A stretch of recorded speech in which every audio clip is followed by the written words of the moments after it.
Okay, so, mag-swimming kami mamayang Okay, 7.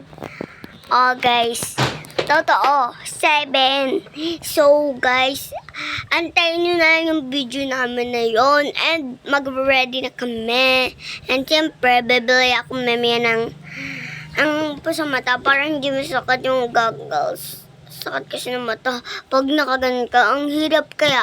So, mas makakita ako kung bibili ako. Yun. Ayun naman kasi. Para meron ako mga gagamitin pag naliligo ako. So, ayun. Ayun lang gagawin ko, guys. And, bye-bye. Is magpakita na lang ako ng mga oras pag okay na siya. 5:59 na pala, mag-6 na pala. Bye-bye mga kabuti. Ready na ako ng gamit ko. Bye!